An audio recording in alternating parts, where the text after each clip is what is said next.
ಏನು ಅಂತ ನಿಮಗೆ ಗೊತ್ತಾಯಿತು, ಯಾಕೆ ನಗಬೇಕು ಅಂತ ಅಲ್ವರಾ? ನಗಬೇಕಲ್ವಾ, ನಗ್ತಾ ಇರಬೇಕಲ್ವಾ? ಸೊ ಅದರಿಂದ ನರಸಿಂಹಯ್ಯ ಅವ್ರದ್ದೇ ಜೋಕಿಂದ ನಾನು ಇವತ್ತು ಕಾರ್ಯಕ್ರಮನ ಪ್ರಾರಂಭ ಮಾಡ್ತೀನಿ. ನರಸಿಂಹಯ್ಯ ಅವ್ರ ಬಗ್ಗೆ ಉಲ್ಲೇಖ ಮಾಡಿದ್ರು. ಅವರೆಷ್ಟು ಸರಳರು ಅಂದರೆ ವೈಜ್ಞಾನಿಕ ಮನೋಧರ್ಮ ಇರೋ ಅಂಥ ವ್ಯಕ್ತಿಯವರು. ವೈಸ್ ಚಾನ್ಸಲರ್ ಆಗಿದ್ದರು ಅವರು. ಒಂದು ಯೂನಿವರ್ಸಿಟಿ, ಬ್ಯಾಂಗ್ಳೂರು ಯೂನಿವರ್ಸಿಟಿಗೆ ವೈಸ್ ಚಾನ್ಸಲರ್ ಆಗಿದ್ದರೆ ಅವರು ಒಂದು ಪುಸ್ತಕದಲ್ಲಿ ಬರ್ಕೊಳ್ತಾರೆ, ನನ್ನ ಕೊನೆ ಹೆಂಗಾಗಬೇಕು ಅಂದರೆ ಸುಟ್ಟುಬಿಡಿ, ಆ ಬೂದಿ ಇರುತ್ತಲ್ಲ ನಾನು ಸುಟ್ಟಿರೋದು, ಅದನ್ನು ಲಾಲ್ಬಾಗ್ನಲ್ಲಿರೋ ಎಲ್ಲ ಮರಗಳಿಗೆ ಹಾಕಿ ನಂಗೆ ಅವು ಸಂತೋಷ ಕೊಟ್ಟಿದೆ ಆ ಮರಗಳು. ಯಾಕೆ ಅಂದರೆ ನಾನಿಲ್ಲಿ ವಾಕಿಂಗ್ ಮಾಡ್ತಿದ್ದೆ ಬೆಳಿಗ್ಗೆ ಅಂತ ಹೇಳ್ತಾರೆ. ಅದಕ್ಕೆ ನಾವು ಬದುಕು ಅಂತ ಕರಿತೀವಿ. ಸತ್ತ ನಂತರವೂ ನಮ್ಮ ಜೀವನ ಹೇಗಿರಬೇಕು ಅನ್ನುವಂತಹ ಒಂದು ಕಲ್ಪನೆ, ಒಂದು ಸ್ಪಷ್ಟವಾದಂಥ ಸಂದೇಶವನ್ನು ಅವ್ರು ಕೊಡ್ತಾರೆ. ಇದರ ಸುತ್ತಮುತ್ತನೇ ಒಂದು ತಮಾಷೆ ಇದೆ.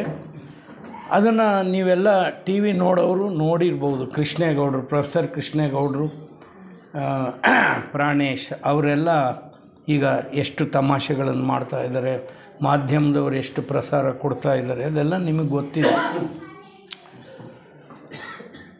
ಭಾರಿ ಸಮೀಪ ಅವರು ಕೃಷ್ಣೇಗೌಡರು ಮತ್ತು ನರಸಿಂಹಯ್ಯ ಅವರು ಅಂದರೆ ತುಂಬ ಸಮೀಪದವರು. ನರಸಿಂಹಯ್ಯ ಅವರು ಮದುವೆ ಆಗಿರಲಿಲ್ಲ. ಇವರು ನೀವು ಯಾಕೆ ಮದುವೆ ಆಗಿಲ್ಲ, ನಿಮ್ಗೆ ಯಾಕೆ ಹೆಣ್ಣು ಕೊಡೋಲ್ಲ ಅಂತಂದರೆ ಅವ್ರು ಹೇಳ್ತಾರೆ, ಕೃಷ್ಣೇಗೌಡರು ಹೇಳ್ತಾರೆ, ನಾನು ಒಂದು ಸಾರಿ ಹೋಗಿದ್ದೆ ಇವ್ರಿಗೆ ನ್ಯಾಷನಲ್ ಕಾಲೇಜ್ ಅಂತಲ್ಲಿ. ನ್ಯಾಷನಲ್ ಹೈಸ್ಕೂಲು ಇದೆ, ಕಾಲೇಜು ಕೂಡ ಇದೆ ಬ್ಯಾಂಗ್ಳೂರಿನಲ್ಲಿ.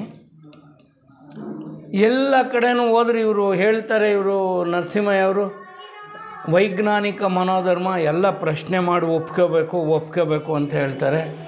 ಎಲ್ಲ ಕಡೆನೂ ಕ್ವಶನ್ ಮಾರ್ಕ್ ಹಾಕ್ಕೊಂಡು ಕುಟ್ಕೊಂಡ್ರೆ ಹೆಣ್ಣು ಯಾರು ಕೊಡ್ತಾರೆ ಇವರಿಗೆ? ಯಾಕೆ ಅಂದರೆ ಹೆಣ್ಣು ನೋಡಿದ್ರೆ ಅದ್ಭುತ, ಅದಕ್ಕೆ ಆಶ್ಚರ್ಯ ಸೂಚಕ ಚಿಹ್ನೆ ಇರಬೇಕು.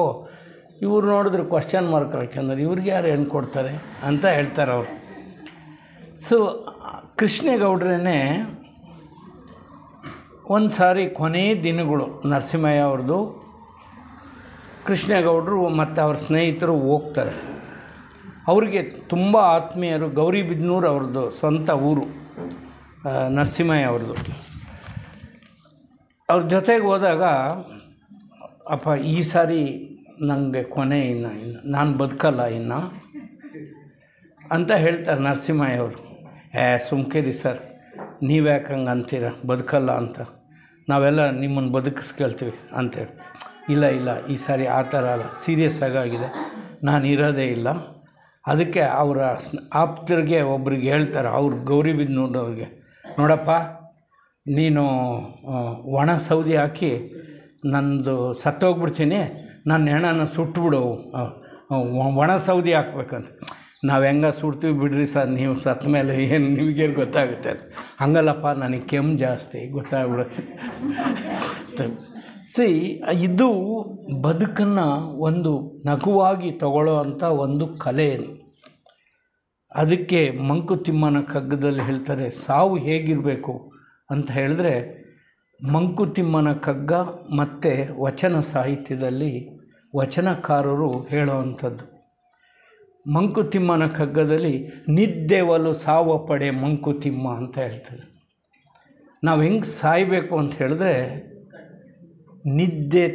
ನಿದ್ದೆ ಮಾಡೋ ಥರ ಮಲಗ್ತೀನಿ, ಶಾಶ್ವತ ದಿನ ಮಲಗಿ ಎದ್ದೇಳ್ತೀನಿ ಬೆಳಿಗ್ಗೆ, ಇನ್ಮೇಲೆ ಎದ್ದೇಳಲ್ಲ ಅನ್ನೋ ಥರ ಸಾಯಬೇಕು. ಇನ್ಮೇಲೆ ಎದ್ದೇಳಲ್ಲ, ನಾಳೆಯಿಂದ ಮತ್ತೆ ನಾನು ಎದ್ದೇಳಂಗಿಲ್ಲ. ಯಾಕೆ ಅಂದರೆ ಆ ಸ್ಮಶಾನ ಅನ್ನೋದು ಅಷ್ಟು ಪವಿತ್ರ ಜಾಗ, ಯಾರೂ ಬಾಧೆ ಕೊಡಲ್ಲ, ನಾನು ಏನು ಯಾರಿಗೂ ಉತ್ತರ ಹೇಳಬೇಕಾಗಿಲ್ಲ, ಶಾಶ್ವತವಾಗಿ ಯಾರೂ ಕಾಟ ಕೊಡದೇ ಇರೋವಂಥ ಪವಿತ್ರ ಜಾಗ ಯಾವುದು ಅಂದರೆ ಸ್ಮಶಾನ. ಅದನ್ನು ಮಂಕುತಿಮ್ಮನ ಕಗ್ಗದಲ್ಲಿ ಉಲ್ಲೇಖಿಸ್ತಾರೆ. ಎಷ್ಟು ಬದುಕಿನ ಬಗ್ಗೆ ಸೊಗಸಾದಂತಹ ಒಂದು ವಿವರಣೆಗಳನ್ನು ಮಂಕುತಿಮ್ಮನ ಕಗ್ಗದಲ್ಲಿ ಡಿ ವಿ ಜಿಯವರು ಕೊಡ್ತಾ ಹೋಗ್ತಾರೆ ಅಂತಂದರೆ ಅದನ್ನು ನಾವು ಊಹೆ ಮಾಡೋಕ್ಕಾಗಲ್ಲ. ಅದಕ್ಕೆ ಇದು ಒಂದು ರಹಸ್ಯ, ಇದೊಂದು ತತ್ವ ಅಂತ ಹೇಳ್ತಾರೆ. ಈಗ ನಾವು ದೇವ್ರ ಬಗ್ಗೆ ಚರ್ಚೆ ಮಾಡಿದ್ವಿ.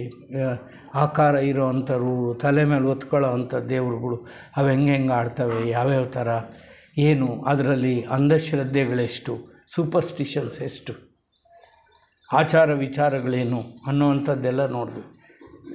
DVG ಅವ್ರನ್ನ ನೀವು ಓದಿದರೆ ಮಂಕುತಿಮ್ಮನ ಕಗ್ಗನ it's a principle, life is a principle. ಅದು ಒಂದು ತತ್ವ, ಅದಷ್ಟೇ. ಇಟ್ಸ್ ನಾಟ್, ಅದಕ್ಕೆ ಆಗ ಮಾತ್ರ ಅದೊಂದು ತತ್ವ. ಆದರೆ ನಿರ್ಗುಣನಾಗಿ ನಿರಾಕಾರನಾಗಿ ಇರಲಿಕ್ಕೆ ಸಾಧ್ಯ ಯಾವಾಗುತ್ತೆ ಅಂದರೆ ಒಂದು ಪ್ರಿನ್ಸಿಪಲ್. It's principal. ನೋಡಿ, ಇದಕ್ಕೆ ಇಷ್ಟುವರೆಗೂ ಮೆಲ್ಲಕ್ಕೆ ಇಟ್ಟೆ, ಸೌಂಡೇ ಬರಲ್ಲ. ಅದೇ ಫೋರ್ಸ್ ಕೊಟ್ಟೆ, I have no control. Sound ಮೇಲೆ ಎರಡೂ ಕೈಗಳನ್ನ ಜೋರಾಗಿ ಸೇರಿಸ್ಬಿಟ್ಟೆ ಅಂದರೆ ಸೌಂಡ್ ಮೇಲೆ ಐ ಹ್ಯಾವ್ ನೋ ಕಂಟ್ರೋಲ್. ಯಾರೇ ಚಪ್ಪಾಳೆ ಹಾಕಿದ್ರೂ ಸೌಂಡ್ ಬರುತ್ತೆ. ಆ ಪ್ರಿನ್ಸಿಪಲ್ ಏನು ಅಂತಂದರೆ, ನೋಡ, ಹಿಂಗೆ ಎರಡೂ ಕೈಗೆ ಬಲವಂತವಾಗಿ ನೀನು ಸೇರಿಸಿದ್ರೆ ಸೌಂಡ್ ಬರುತ್ತೆ. You have no control over it. That is God. ಆ ಸಿದ್ಧಾಂತ, ಆ ಪ್ರಿನ್ಸಿಪಲ್, ಆ ತತ್ವ ಇದೆಯಲ್ಲ, ಅದನ್ನು ಯಾರೂ ತೆಗೆದಕ್ಕೆ ಆಗಲ್ಲ. ಅದು ಇಟ್ಸ್ ಎ ಪ್ರಿನ್ಸಿಪಲ್. ಆ ಪ್ರಿನ್ಸಿಪಲ್ ಮೇಲೆ ಯಾರೂ ಹಾಕಿಲ್ಲ, ಕಂಬಗಳನ್ನೇ ಹಾಕಿಲ್ಲ. ಆದರೆ ಎಲ್ಲರೂ ಹೇಳ್ತಾರೆ, ಎಲ್ಲ ವಿಜ್ಞಾನನೂ ಹೇಳುತ್ತೆ ಭೂಮಿ ತನ್ನ ಅಕ್ಷಾಂಶದ ಮೇಲೆ ತಾನು ಸುತ್ತರಿತಾ ಇದೆ ಅಂತ. ಹೆಂಗೆ ಸುತ್ತರಿತಾ ಇದೆ? ಯಾವತ್ತು? ಚಂದ್ರ ತನ್ನ ಒಂದು ಉಪಗ್ರಹ, ಅದು ತನ್ನ ಸುತ್ತರಿತಾ ಇದೆ, ಸೂರ್ಯನ ಸುತ್ತರಿತಾ ಇದೆ. ಎಲ್ಲ ಗ್ರಹಗಳು ಸುತ್ತರಿತಾ ಇದೆ ತನ್ನ ಆನ್ ದೇರ್ ಓನ್ ಆ್ಯಕ್ಸಿಸ್. ಹೆಂಗಿದು ಸಾಧ್ಯ? ನಮಗೆ ಗೊತ್ತಿಲ್ಲ. ಕಲ್ಲಿನೊಳಗೆ ಕೂಗುತ್ತಿರುವ ಕಪ್ಪೆಗಳಿಗೆಲ್ಲ ಅಲ್ಲಿಗಲ್ಲಿಗೆ ಆಹಾರ ಇತ್ತವರು ಯಾರು? ಕೆಳಗಡೆ ಕಾರಾರಿಯ ಗುಂಡಿನಲ್ಲಿ ಅಲ್ಲಿ ಆಹಾರ ಇಟ್ಟಿದ್ದಾನೆ ಕಪ್ಪಿಗೆ ದೇವರು. ಯಾಕೆ? ಅಯ್ಯ, ಎಲ್ಲರೂ ಇಲ್ಲಿ ಕಾರಾರಿಯಕ್ಕೆ ಬಂದಿರೋರೆಲ್ಲ ಇಲ್ಲಿ ನಿನ್ನ ಖಾರ ಬಿಟ್ಟು ಹೋಗ್ತಾರೆ, ಅದು ನಿನ್ನ ಫುಡ್, ನೀನು ತಿನ್ನು. ಒಂದಿನ ಹೋಗಿ ನಮಗೆ ಇದು ಅಷ್ಟು ದೂರದಲ್ಲಿದ್ದರೆ ಚರಂಡಿ ನೀರು ಇಲ್ಲಿಗೆ ಮೂಗು ಇದನ್ನು ಹಾಕ್ಯಂದು ಖರ್ಚಿಪೋ ಏನೋ ಮುಚ್ಕೊಂಡು ಹೋಗ್ತೀವಲ್ಲ ನಾವು, ಹಂದಿ ಹೋಗಿ ಖುಷಿಯಿಂದ ಹಿಂಗೆ ಅನ್ನುತ್ತಲ್ಲ ಅದನ್ನ. ಇದನ್ನೆಲ್ಲ ಈ ಶಕ್ತಿ ಯಾರು ಕೊಟ್ಟರು? It's a principle. ಈ ಶಕ್ತಿನ ಯಾರು ಕೊಟ್ಟರು ಅದಕ್ಕೆ? ಹಂದಿಗೆ ಏನೂ ಅಸಹ್ಯ ಪಡ್ದೇನೆ ಸ್ಟ್ರೈಟಾಗಿ ಇದನ್ನು ತನ್ನ ಆಹಾರ ಅಂತ ತಿನ್ನೋ ಅಂಥ ಶಕ್ತಿನ ಯಾರು ಕೊಟ್ಟರು? ಇದು ಗಹನವಾಗಿರ್ತಕ್ಕಂಥ ವಿಷಯ. ಅದಕ್ಕೆ ನಾನು ನಗುವಿನ ಮಾತಿನಿಂದನೇ ಶುರು ಮಾಡ್ತೀನಿ.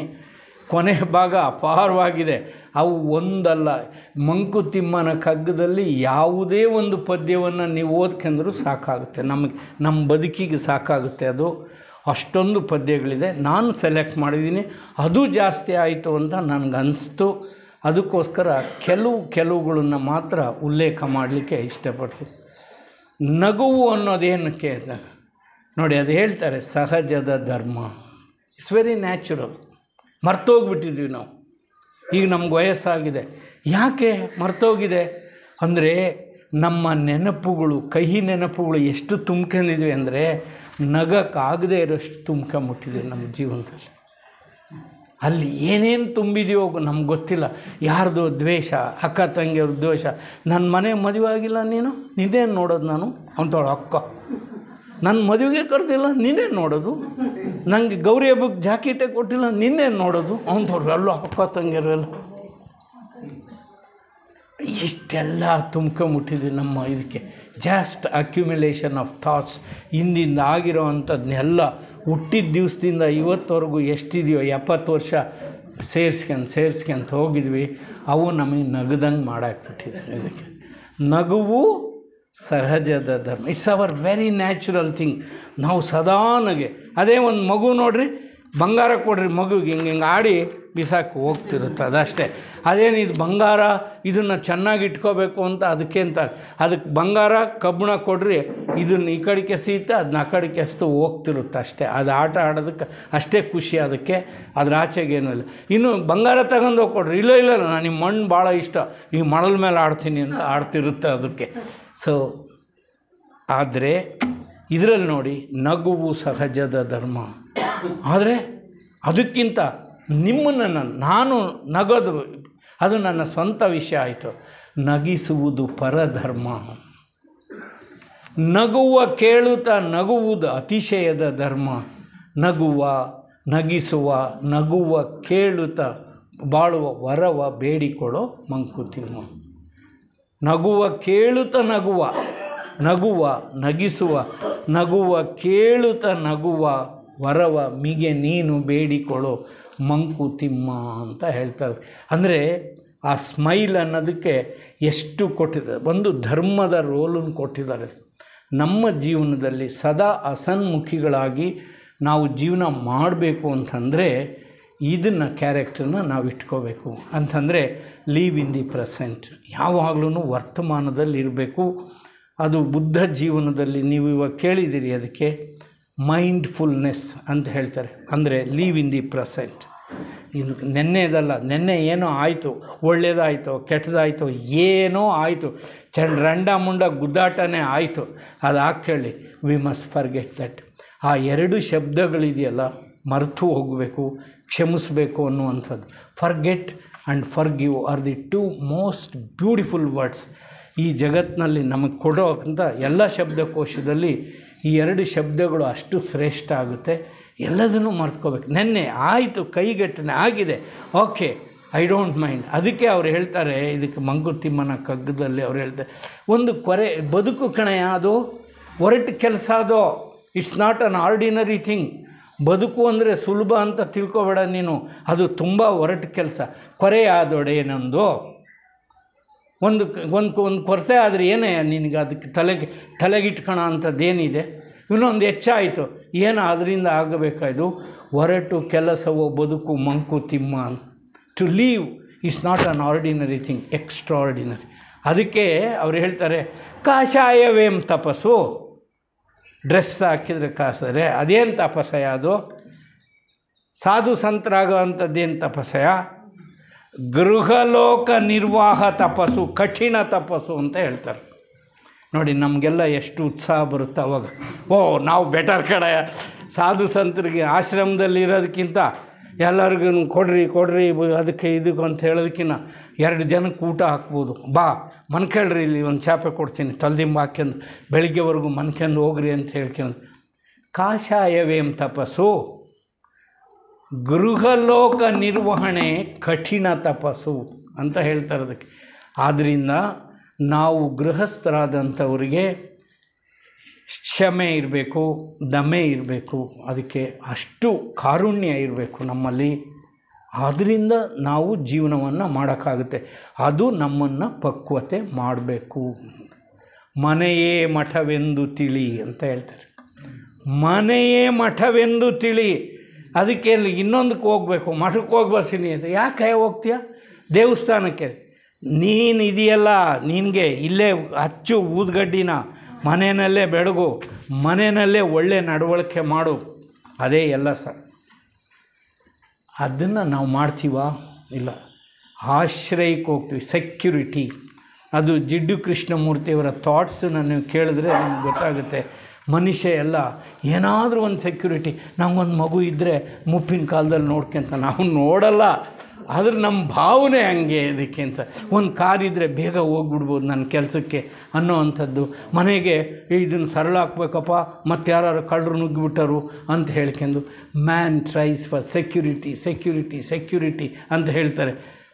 ಯಾವಾಗ ನೀವು ನಿರ್ಭೀತರಾಗ್ತಕ್ಕಂಥದ್ದು, ಯು ಮಸ್ಟ್ ಬಿ ಫಿಯರ್ಲೆಸ್. ಅದು ಕೇಳ್ತಾರೆ, ಯಾವಾಗ ನಿನಗಿರ್ತೀಯೋ ಅದರಲ್ಲಿ ಒಂದು ಇದನ್ನು ಹೇಳ್ತಾರೆ, ಯಾವಾಗ ನೀನು ನಿರ್ಭೀತಿ, ನಿನಗೇನೇ ಸಿರಿ ಸಂಪತ್ತಿರಲಿ, ಆಸ್ತಿ ಇರಲಿ, ಏನು ಬೇಕಾದರೂ ನೀನು ಜಗತ್ತಿನಲ್ಲಿ ಇಟ್ಕೊ, ನೀನು ನಿನ್ನ ಸೇವಕ ನೀನಾಗಬೇಕು ಕಣಯ್ಯ. ನಿನ್ನ ಸೇವಕ ನೀನಾಗಬೇಕು, ಆ ಥರ ನೀನು ಬಾಳಬೇಕು. ಪರದೇಶಿ ಒಲು ಬಾಳು ಮಂಕುತಿಮ್ಮ ಅಂತ ಹೇಳ್ತಾರೆ. ಪರದೇಶಿ ಒಲು ನಮಗೆ ಒಂದು ಸಾರಿ ಈ ಥರ ಆಲೋಚನೆ ಬಂದಿತ್ತು, ಕೇರಳ ಹೆಂಗೆ ನೋಡಬೇಕು ಅಂತ ಬಂತು. ನಾನು ನನ್ನ ಸ್ನೇಹಿತರು ಕನ್ಯಾಕುಮಾರಿಯಿಂದ ಹಿಮಾಲಯದವರೆಗೂ ರಜಾ ಸಿಕ್ಕಾಗೆಲ್ಲ ಹೋಗೋದು, 2 ದಿನ 3 ದಿನ 5 ದಿನ ಹಿಂಗೆ ಹೋಗ್ತಾ ಇರೋದು ನೋಡ್ಕೊಂಡು. ಆವಾಗ ನನಗನ್ನಿಸ್ತಿತ್ತು, ಬಿಲ್ಲಪ್ಪ ನಾನು ವಕೀಲ, ಈ ಥರ ಎಲ್ಲ ಹೋಗ್ಬಾರ್ದು, ಒಂದು ಲುಂಗಿ ಒಂದು ಅಂಗಿ ಹಾಕ್ಕೊಂಡು ಯಾವನ ಬಿಕಾರಿ ಬಿಡ್ರಿ ಅನ್ನೋ ಥರ ಹೋಗಬೇಕು, ಹಂಗೆ ನೋಡ್ಬೇಕು ಕೇರಳ ಅಂತ ನನಗನ್ನಿಸ್ತಾ ಇತ್ತು. ಅಂತ ಆ ಥರ ಜಗತ್ತನ್ನು ನೋಡಬೇಕು, ಹುಚ್ಚಿನ ಥರ ನೋಡಬೇಕು. ಅದು ಈ ಜಗತ್ತನ್ನು ಇದ್ದವ್ರ ಥರ ನೋಡಬಾರ್ದು, ದೊಡ್ಡವ್ರ ಥರನೂ ನೋಡಬಾರ್ದು, ಅಧಿಕಾರದ ಲೆಕ್ಕದಲ್ಲೂ ನೋಡಬಾರ್ದು. ಸುಮ್ಮನೆ ನೋಡ್ತಾ ಇರಬೇಕು. Just sea it, enjoy it ಅಷ್ಟೇ. ಅದನ್ನು ನೋಡಬೇಕು. ಏನಕ್ಕೆ ಅಲ್ಲಿ ಹೆಂಗೆ ಇದಾಗಿದೆ, ಇದು ಹಿಂಗೆ ಆಗುತ್ತೆ, ಇದು ಹೆಂಗೆ. Don't be judgemental. ಕತ್ತೆ ಇದ್ದಂಗಿದೆ, ಕಿರ್ದಂಗಿದೆ, ಅದು ಇರಂಗೆ ನೋಡ್ಬಿಡು ಅಷ್ಟೇ. ಅದು ಇರಂಗೆ ನೋಡ್ಬಿಡು. ಇದು ಹಿಂಗಾಗಿದ್ರೆ ಚೆನ್ನಾಗಿತ್ತಲ್ವ, ಅದು ಹಂಗಾಗಿದ್ರೆ ಚೆನ್ನಾಗಿತ್ತಲ್ವ ಅಂತ you become judgmental. You say ಇದಕ್ಕೆ ಮನೆಗೆ ಕರ್ಕೊಂಡೋಗಿ ಹೊಸ ಮನೆಗೆ ಬರ್ರಿ ಗೃಹ ಪ್ರವೇಶ ಅಂದರೆ ಇದೇನು ಹಾಕ್ಸಿದ್ರಿ, ಇದನ್ನು ಹಿಂಗೆ ಹಾಕ್ಸಿದ್ರೆ ಚೆನ್ನಾಗಿರೋದಲ್ವ ಅಂತ. ಇದು ಹಟ್ಟ, ಇದು ಸ್ವಲ್ಪ ಸೊಟ್ಟದಾಗಿ, ಇದಕ್ಕೆ ಕಂಬಿ ಹಿಂಗೆ ಮಾಡಿದ್ರಿ, ನಮ್ಮ ಮನೆಗೆ ಬಂದು ನೋಡ್ರಿ ಅಂತ. ಇದೆಲ್ಲ ಯಾಕೆ ನಿನಗೆ? ಸುಮ್ಮನೆ ಹೋಗು, ಬಂದಿದೆಯಲ್ಲ ಉಂಡ್ಕಂದು ಏನೋ ಮಾಡ್ಕೊಂಡು ಹೋಗ್ಬೇಕು ತಾನೇ ನೀನು.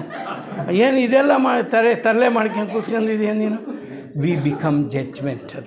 ಎಷ್ಟು ನಮ್ಮ ಜೀವನದಲ್ಲಿ ನಾವು ಇನ್ನೊಬ್ಬರ ನಡವಳಿಕೆ ಬಗ್ಗೆ ತೀರ್ಮಾನಗಳನ್ನು ತಗೊಂಡು ಇದು ಸರಿ, ಇದು ತಪ್ಪು ಅಂತ ಹೇಳ್ತೀವಿ. Leave life as it is, C things as they are. So ವಸ್ತುಗಳನ್ನು ನೋಡು, ಹೇಗಿದೆಯೋ ಹಾಗೆ ನೋಡು. ವಸ್ತುರ್ಗದ ಗುಡ್ಡ ನೋಡು, ಅದಷ್ಟೇ. ನಿನಗೆ ಹೆಂಗೆ ಕಾಣಿಸುತ್ತೋ ಹಂಗೆ ಅಷ್ಟೇ. ನೀನು ಅದನ್ನು ಹೇಳ್ಕೊಂತ ಕೂತ್ಕೋಬೇಡ, ಅದು ಹಂಗಿತ್ತು ಹಿಂಗಿತ್ತು ಅಂತ ಏನು ಬೇಡ. ಇನ್ನೊಬ್ರಿಗೆ ನೋಡಿದವ್ರಿಗೆ ಅವ್ರಿಗೇನು ಅನಿಸಲ್ವಾ? ಅವ್ರಿಗೂ ಏನೋ ಅನ್ಸತ್ತೆ. ವಿಧಾನಸೌಧ ನೋಡಿದ್ರೆ ನಾವು ವಿಧಾನಸೌಧ ದಿನ ಹೋಗಿ ಬರ್ತೀವಿ, ಏನಿದೆ ಸರ್ ಅಲ್ಲಿ, ಬರೀ ತರಲೆ ಜಗಳ ಅಂತ ಅಂತೀವಿ. ಆದರೆ ಹೊಸದುರ್ಗದಿಂದನೋ ಅರಹಳ್ಳಿಯಿಂದನೋ ಯಾರೋ ಒಬ್ಬರು ಮತ್ತೋಡ್ ಕಡೆಯಿಂದನೋ ಬಂದರೆ ಅಬ್ಬಬ್ಬಬ್ಬಬ್ಬಬ್ಬ ಏನಯ್ಯೋ ಇದು ವಿಧಾನಸೌಧ, ಅವನಿಗೆ ಹಂಗೆ ಕಾಣಿಸುತ್ತೆ. ಆದರೆ ನಾನು ದಿವಸ ಅಲ್ಲೇ ಕೆಲಸ ಮಾಡ್ತೀನಿ, ನನಗೇನು ಅನಿಸಲ್ಲ. ಮಿನಿಸ್ಟ್ರ್ ಅಂದರೆ ನಾವು ಹೋಗಿ ಆರ್ಗ್ಯುಮೆಂಟ್ ಮಾಡ್ತೀವಿ, ಅವ್ರದ್ದೇನು ಇದೆ ಅಂತ ಹೇಳ್ತೀವಿ. ಬಾಬಾ ಕಾರ್ಗೆ ಬಂದು ನಿಲ್ಸಿದ ಕಣ, ಅವನು ಕರ್ಕೊಂಡು ಹೋದ, ಬಿಡಪ್ಪ ಅಂತ ಹೇಳ್ತಾರೆ. ಅದಕ್ಕೆ C they enjoy like that. ಅದರಿಂದ ನಾವು ಯಾವಾಗಲೂ ಕೂಡ ಜಡ್ಜ್ಮೆಂಟಲ್ಲಿ ಆಗಬಾರ್ದು, ಅಂದರೆ ತೀರ್ಮಾನ ತಗೊಳ್ಳೋರು ಆಗಬೇಡಿ. ಬದುಕನ್ನು ಹೇಗಿದೆಯೋ ಹಾಗೆ ನೋಡಿ. ಅಂದರೆ ಇದನ್ನು ಎಲ್ಲ ನೀವು ಹೋಗ್ತಾ ಹೋದರೆ ನೋಡಿ, ಈ ಮಾತನ್ನು ಹೇಳ್ತಾರೆ, ನಮ್ಮ ಅಪೇಕ್ಷೆಗಳು ಹೇಗಿರುತ್ತೆ ಅನ್ನೋದಕ್ಕೆ. ಅನ್ನದಾತುರಕ್ಕಿಂತ ಚಿನ್ನದಾತುರ ತೀಕ್ಷ್ಣ. ನಮಗೂ ಹೊಟ್ಟೆಗೆ ಸಿಕ್ಕರೆ ಸಾಕು ಅಂತ ಹೇಳ್ತಾರೆ. ಅದು ಅನ್ನದಾತುರಕ್ಕಿಂತ ಚಿನ್ನದಾತುರ ತೀಕ್ಷ್ಣ. ಬಂಗಾರ ಒಟ್ಟಿಗಿಲ್ದಿದ್ರೂ ಪರವಾಗಿಲ್ಲ, ಬಂಗಾರ ಬೇಕು ಅಂತ. ಅಂದರೆ ಒಟ್ಟಿಗಿಟ್ಟಿಲ್ದಿದ್ರೂ ಪರವಾಗಿಲ್ಲ, ಜುಟಿ ಮಲ್ಲಿಗೆ ಹೂವು ಅನ್ನೋ ಆ ಥರ ಹೇಳ್ತಾರೆ. ಅನ್ನದಾತುರಕ್ಕಿಂತ ಚಿನ್ನದಾತುರ ತೀಕ್ಷ್ಣ, ಚಿನ್ನದಾತುರಕ್ಕಿಂತ ಗಂಡು ಹೆಣ್ಣು ಒಲವು.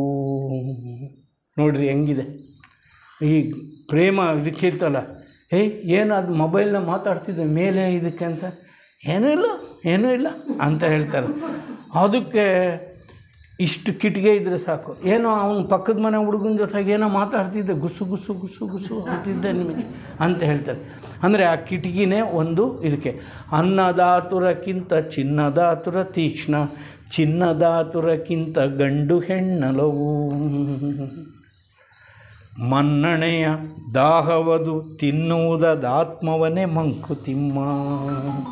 ನನಗೆ ಗೌರವ ಅನ್ನಬೇಕು, ಬಿಲ್ಲಪ್ಪ ಅವ್ರು ಹಂಗೆ ಅನ್ನಬೇಕು, ಹೈಕೋರ್ಟ್ ಜಡ್ಜ್ ಅನ್ನಬೇಕು, ಫೇಮಸ್ ಲಾಯರ್ ಅನ್ನಬೇಕು, ನನಗೆ ಹೊಗಳು ಬೇಕು 4 ಜನ ಅಂತಂದರೆ. ಮನ್ನಣೆ ಅಂದರೆ ಗೌರವ, ನನಗೆ ಎಲ್ಲರೂ ಗೌರವ ಕೊಡಬೇಕು ಅನ್ನುವಂಥದ್ದು ತಿನ್ನುವುದಾದ ಆತ್ಮವನೇ ಮಂಕುತಿಮ್ಮ ಅಂತ. That's the desire. ಇದನ್ನೇ ಬುದ್ಧಕ್ಕೆ desire is the root cause of all miseries in life. ನಮ್ಮ ಜೀವನದ ಎಲ್ಲ ಸಂಕಷ್ಟಗಳಿಗೂ ನಮ್ಮ ಅಪೇಕ್ಷೆಗಳೇ ಕಾರಣ ಅಂತ ನಾವು ತಿಳ್ಕೊಳ್ಳೇಬೇಕು. ನಾನು ಒಂದು ಸಣ್ಣ ಉದಾಹರಣೆ ನಿಮಗೆ ಕೊಟ್ಟಿದ್ದೆ. ಸಿನಿಮಾಕ್ಕೆ ಹೋಗಬೇಕು ಅಂತ ಹೇಳ್ಕೊಂಡ್ರೆ ಎಲ್ಲರೂ ನಾನು ಬರ್ತೀನಿ ಅಂತ. ಹೇಯ್ ಕೆಳಗೆ ಗಾಂಧಿ ಸೀಟ್ಗೆ ಹೋಗಂಗೆ ಕಣ ಅಂತಂದ್ರೆ ಇಲ್ಲ ಬಾಲ್ಕನಿ ತಗೋ ಟಿಕೆಟು ಅಂತಂದು ಒಬ್ಬೊಬ್ಬ ಬಾಲ್ಕನಿಗೆ ನಾನು ಸುಸ್ತಾಗ್ಬಿಡ್ತೀನಿ ಅವಾಗ. ಯಾಕೆ ಅಂತಂದರೆ ಅದ್ರ ರೇಟ್ ಅಷ್ಟಿರುತ್ತೆ. 300-350, 4 ಜನ 5 ಜನ ಬಂದರೆ ಅದಕ್ಕೆ ಎಷ್ಟು ದುಡ್ಡು ಖರ್ಚಾಗುತ್ತೆ. ಗಾಂಧಿ ಸೀಟ್ಗೆ ಹೋದರೆ ಅದೇ ಸಿನಿಮಾನ ನೋಡೋಕ್ಕೆ ಗಾಂಧಿ ಸೀಟ್ನಲ್ಲಿ ಹೋದರೆ ನೋಡೋಗುತ್ತೆ. ಮಧ್ಯಮ ಮಾರ್ಗವನ್ನು ಅನುಸರಿಸಿದ್ರೆ ಏನಾಗುತ್ತೆ, ಎತ್ತರದ ಮಾರ್ಗವನ್ನು ಅನುಸರಿಸಿದ್ರೆ ಏನಾಗುತ್ತೆ ಅಂದರೆ ಇದು ನಮ್ಮ ಜೀವನದ ನಾವು ಕಲ್ಪನೆ ಮಾಡ್ಕೊಳ್ಳೋಂಥ ಸೊಗಸಾದ ಜೀವನವನ್ನು ಮುಳ್ಳನ್ನು ನಮ್ಮ ಹಾಸಿಗೆ ಮೇಲೆ ಆಡ್ಕೊಳ್ತೀವಿ ನಾವು. ಈ ರೀತಿ ಮಾಡ್ಕೊಂಡು ವಿಪರೀತ ಕಲ್ಪನೆಗಳನ್ನು, ವಿಪರೀತ ಇಲ್ಲದೇ ಇರ್ತಕ್ಕಂಥ ವಾಸ್ತವಾಂಶಗಳನ್ನು, ಅದಕ್ಕೆ ಫ್ಯಾಕ್ಟ್ ಅಂತ ಹೇಳ್ತಾರೆ ಅವ್ರಿಗೆ.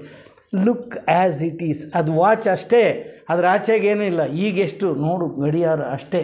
That's all. ಸೊ ಇದಕ್ಕೆ ಒಂದು ಸಾವಿನ ಬಗ್ಗೆ ಅವರು ಹೇಳ್ತಾರೆ ಮಂಕುತಿಮ್ಮನಿಗೆ. ನೋಡಿ, 2 ಅಂಶಗಳನ್ನು ಎಲ್ಲ ಶ್ರೇಷ್ಠ ಜೀವಿಗಳು ಕೂಡ ಜೀವನವನ್ನು ಸಮುದ್ರಕ್ಕೆ ಹೋಲಿಕೆ ಮಾಡ್ತಾರೆ. ನಮ್ಮ ಜೀವನದನ್ನು ಅದಕ್ಕೆ ತೆರೆಗಳು, ಅಲೆಗಳಿಗೆ ನಮಗೆ ಹೋಲಿಕೆ ಮಾಡ್ತಾರೆ.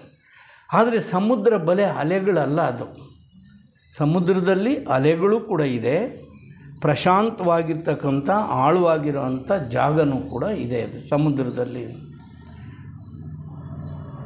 ಇದನ್ನು ಉದಾಹರಣೆಯನ್ನು ಕೊಡ್ತಾರೆ. ನೋಡು, ಸಾವು ಅಂದರೆ ಏನು ಅಂತ ತಿಳ್ಕೊಂಡಿದ್ಯಾ?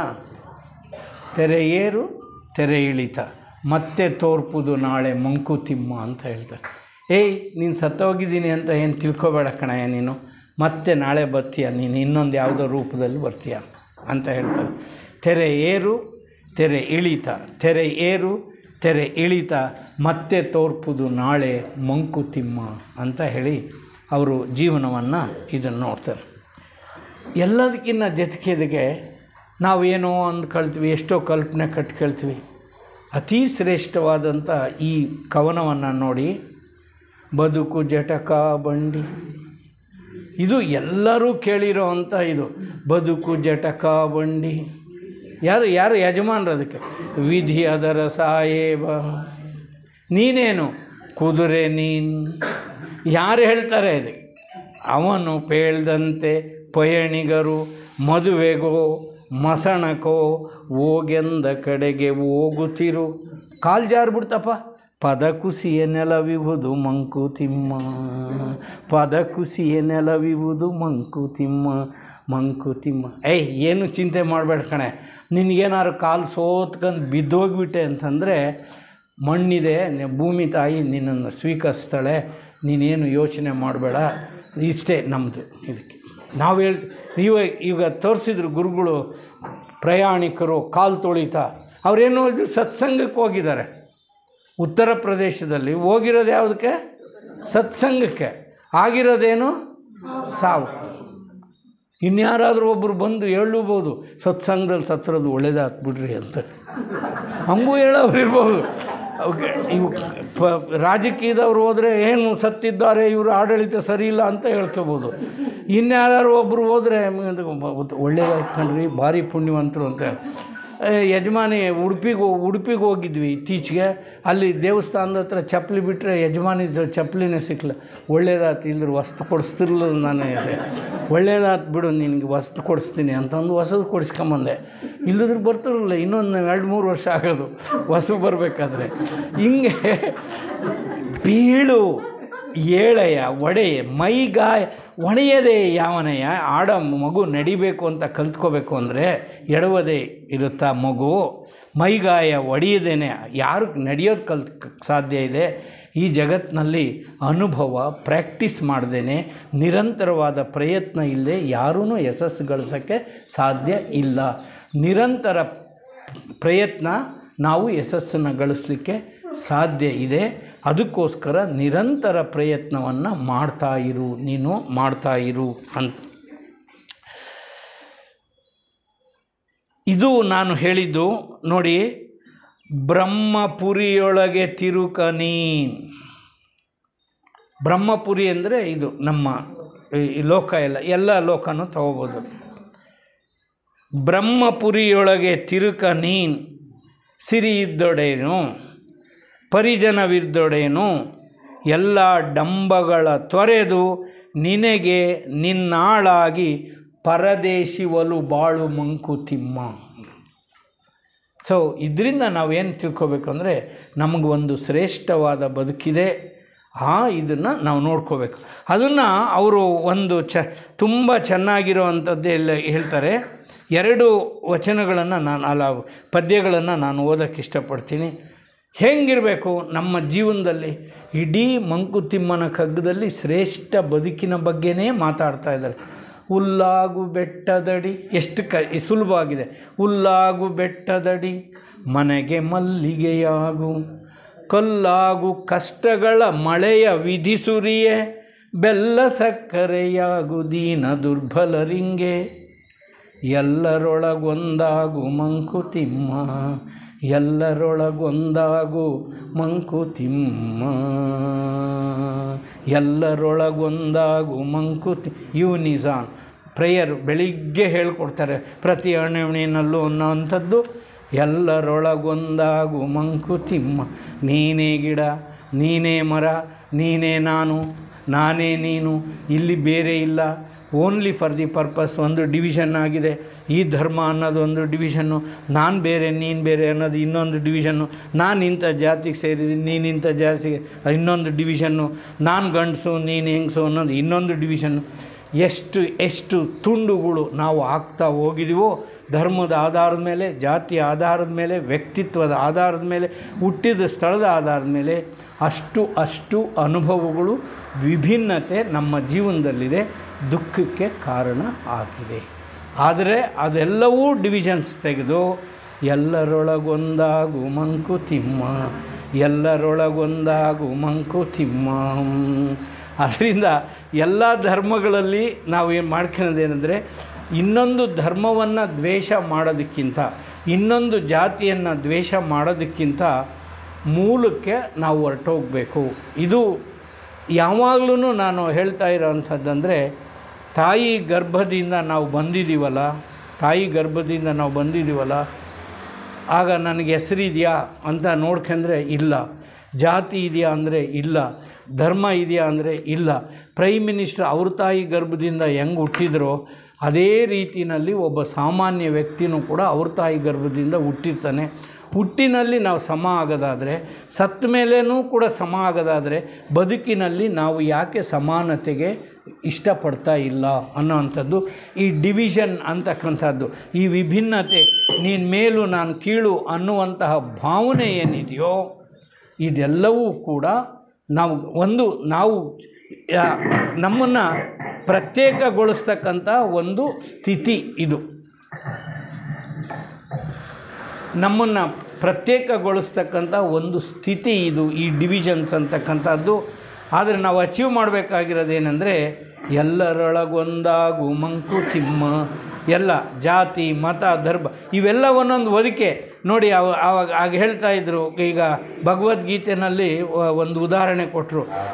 ಚಾತುರ್ವರ್ಣ ಇದೆ, ಬ್ರಾಹ್ಮಣರು ಇದ್ದಾರೆ, ವೈಶ್ಯರು ಇದ್ದಾರೆ, ಶೂದ್ರರು ಇದ್ದಾರೆ, ಆಮೇಲೆ ಕ್ಷತ್ರಿಯರಿದ್ದಾರೆ. ಬ್ರಾಹ್ಮಣ, ಕ್ಷತ್ರಿಯ, ವೈಶ್ಯ, ಶೂದ್ರರಿದ್ದಾರೆ. ಆ ಮೇಲಿನ ವರ್ಗದ ಜನಗಳು ಏನು ಮಾಡ್ತಾರೆ ಅಂತಂದರೆ, ಇವ್ರಿಗೆ ನೀನು ಓದಂಗಿಲ್ಲ ಕಣಯ್ಯ ಅಂತ ಹೇಳ್ತಾರೆ ಅಂತ. ಎಲ್ಲಿದೆ ಹಂಗಂತ? ಇದನ್ನು ನಾವು ಯೋಚನೆ ಮಾಡಬೇಕಾಗಿರೋದು, ಇದನ್ನೇ ನಾವು ಆಲೋಚನೆ ಮಾಡಬೇಕಾಗಿರೋದು. ನನ್ನ ತಾಯಿ ಗರ್ಭದಲ್ಲಿ ನಾನು ಹೆಂಗೆ ಹುಟ್ಟಿದ್ದೀನೋ, ನಿಮ್ಮ ತಾಯಿ ಗರ್ಭದಲ್ಲಿ ನೀನು ಹಂಗೆ ಹುಟ್ಟಿದೆಯಾ ಕಣಯ್ಯ. ಈ ಬ್ರಾಹ್ಮಣ ಅನ್ನೋಂಥದ್ದು ಎಲ್ಲಿ ಬಂತು, ವೈಶ್ಯ ಅನ್ನೋದು ಎಲ್ಲಿ ಬಂತು? ಒಂದು ಕಾಲಕ್ಕೆ ಹಂಗೆ ಚಾತುರ್ವರ್ಣನ ಮಾಡ್ಕೊಂಡಿರ್ಬೋದು. ಆದರೆ ಇವತ್ತಿನ ಕಾಲಕ್ಕೆ we have Born as individuals. ನೀನೇನು ಓದ್ಬೋದು ಅದನ್ನು ನಾನು ಓದ್ಬೋದು. ನಾವು ಪ್ರಜಾಪ್ರಭುತ್ವ ವ್ಯವಸ್ಥೆಯಲ್ಲಿದ್ದೀವಿ. ನೀನು ಪ್ರಧಾನಮಂತ್ರಿ ಆದರೆ ನಾನು ಪ್ರಧಾನಮಂತ್ರಿ ಆಗ್ಬೋದು, ನೀನು ರಾಷ್ಟ್ರಪತಿ ಆದರೆ ನಾನು ರಾಷ್ಟ್ರಪತಿ ಆಗ್ಬೋದು. ಈ ಕೆಲಸ ಏನೋ ಮಾಡ್ತೀವಿ. ಒಬ್ಬರು ಪ್ರಿನ್ಸಿಪಾಲ್ರಾಗಿರ್ಬೋದು, ಇನ್ನೊಬ್ಬರು ಫಸ್ಟ್ ಡಿವಿಷನ್ ಕ್ಲಾರ್ಕ್ ಆಗಿರ್ಬೋದು, ಇನ್ನೊಬ್ಬರು ಟೀಚರ್ ಆಗಿರ್ಬೋದು. ಓಕೆ, ದಟ್ಸ್ ಆಲ್ ರೈಟ್, ಒಂದು ವೃತ್ತಿ. ಆದರೆ ಸಮಾನತೆಯ ವಿಷಯ ಬಂದಾಗ ಈ ತಾರತಮ್ಯ ಯಾಕೆ? ಹುಟ್ಟಿನ ಆಧಾರದ ಮೇಲೆ ಯಾಕೆ ತಾರತಮ್ಯ? ಜಾತಿಯ ಆಧಾರದ ಮೇಲೆ ಯಾಕೆ ತಾರತಮ್ಯ? ಧರ್ಮದ ಆಧಾರದ ಮೇಲೆ ಯಾಕೆ ತಾರತಮ್ಯ?